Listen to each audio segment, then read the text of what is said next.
Hey guys, thanks for checking in on the NFN Radio News Podcast, brought to you by NotFakeNews.biz.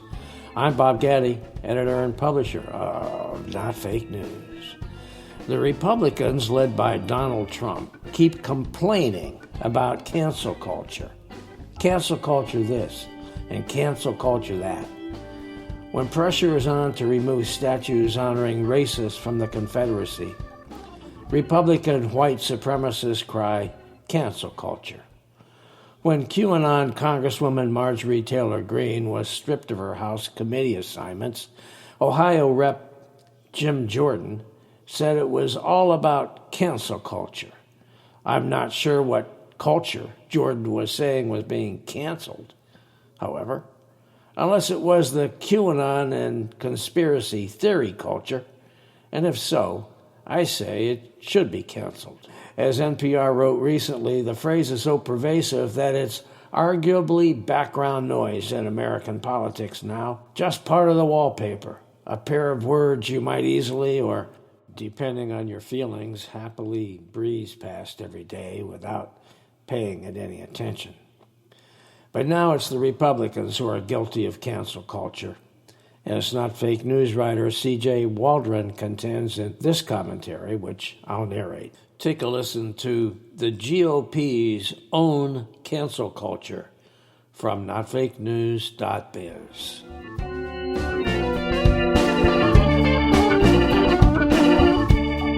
In their latest attempt to distract from their own incompetence, Republicans have resorted to cancel culture to shift the focus onto various non-issues as they try to destroy democracy. Like whataboutism, where rather than respond to discrepancies in their candidates during the 2016 elections, using cancel culture, Republicans are stoking fake outrage to discredit Democratic progress in the pandemic, the economy, and America's reemergence onto the world stage. Republicans have given up on any illusion that they're trying to take an active part in government.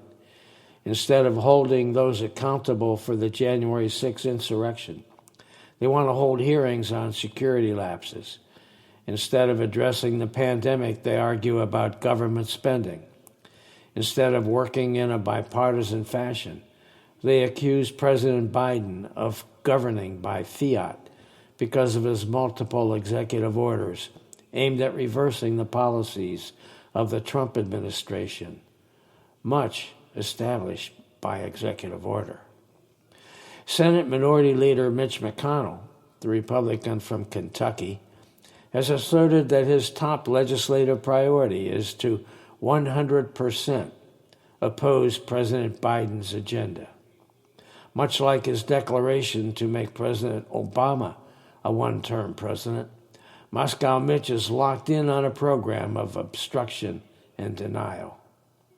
Even though Joe Biden had the exact same electoral votes as the winner of the 2016 election, almost 70% of Republicans refuse to believe that Biden legitimately won. They are so vehement in their belief they will censor anyone who denies this or tries to hold the previous administration accountable for the January 6th insurrection. Many states are seeking to adopt restrictive voter suppression laws aimed at limiting access to the ballot box, presumably for those who voted for the Democratic ticket. Republicans are so adamant that the election was stolen that they are conducting yet another recount of votes in a single Arizona county that is heavily Democratic. This audit is being conducted not by verifiable pollsters, but by a right-wing organization that spearheaded the Stop the Steal campaign, Cyber Ninjas. This process is shrouded in secrecy and highly biased, yet the hope is to overturn the results in Arizona and use this as a springboard to overturning the election results in several other states that Biden won. Anyone who opposes this effort and any other claim that goes against the Republican assertion that the election was stolen faces political retribution.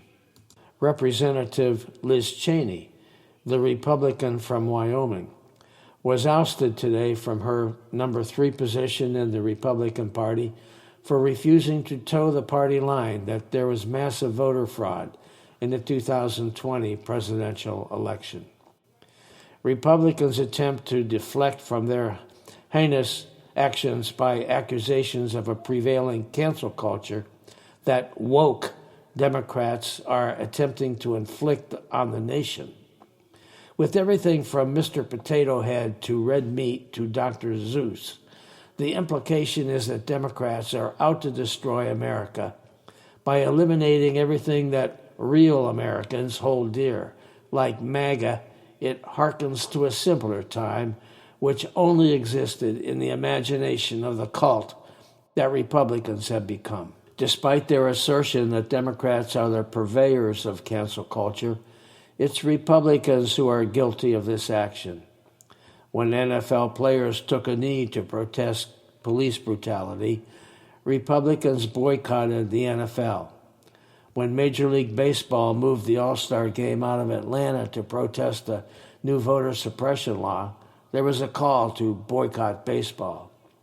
And in the ultimate cancellation, Republicans are calling to cancel the votes of millions by claiming a stolen election and canceling any Republican who voted to impeach the former president for his role in inciting the January 6th insurrection. So Republicans claim that all Democrats care about is canceling everything that offends them, rings hollow in the face of their own numerous actions. Republicans are living in an alternate reality. It's one where Joe Biden lost the election, COVID magically disappeared, and they still held the majority in the Senate after winning both runoff elections in Georgia. The conspiracy theories of a deep state have been uncovered.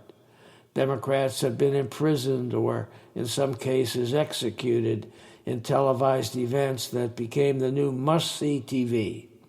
Antifa has been destroyed and Black Lives Matter driven underground as law and order is keeping America safe from the hostile nations of NATO. And of course, there is a beautiful wall stretching from coast to coast, preventing the evil brown people from infecting our nation and stealing our jobs. First, they tried through the courts. Multiple failed lawsuits were launched in various states challenging the election results. There were even cases brought before the Supreme Court, as judges appointed by the previous administration believed that justices would choose loyalty over the law to overturn the election results. The January 6th insurrection was no less than an attempt to make this reality happen. The hope was to force then Vice President Mike Pence to nullify the election and declare Republicans the victors. It was the most violent attack on the Capitol since the War of 1812, and there are still many who haven't been held accountable. With the failure of the insurrection, conspiracy theorists set their sights on Inauguration Day. Despite the soon-to-be former president leaving Washington prior to the inauguration ceremonies, conspiracy theorists believed that prior to Biden's being sworn in, his predecessor would triumphantly return, and backed by the military, Biden would be arrested, executed on the spot, and the true president would take his rightful place. When this failed to materialize, the QAnon kooks reset to March 4th, the original Inauguration Day, as the time for the second coming.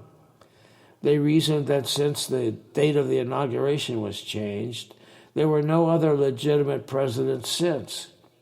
They conveniently ignored the fact that it also meant that the 45th president would then be illegitimate.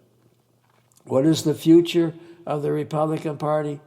Will they continue to devour each other, or will they come to their senses and finally do the job they were elected to perform? Current trends are that they will continue their journey down the rabbit hole, pinning their hopes on the 2022 elections, where their aspiration is to retake both the Senate and the House.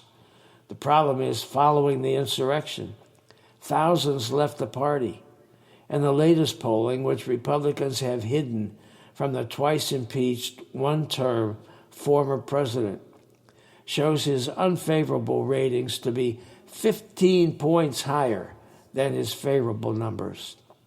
Still, the majority in Congress continue to support Trump. The question is why? As a social media presence, he's been effectively defanged, with his Twitter account permanently disabled and his Facebook page temporarily suspended. Yet they still fear the base, those who took part in the insurrection and are currently under the watchful eye of the Justice Department. So the future looks bleak for rank-and-file Republicans, which is why they continue to launch fake conspiracies and false controversies. They are at risk of becoming victims of their own cancel culture. Okay, we're going to take a pause here for a message, but don't go away, because I'll be right back with some closing comments.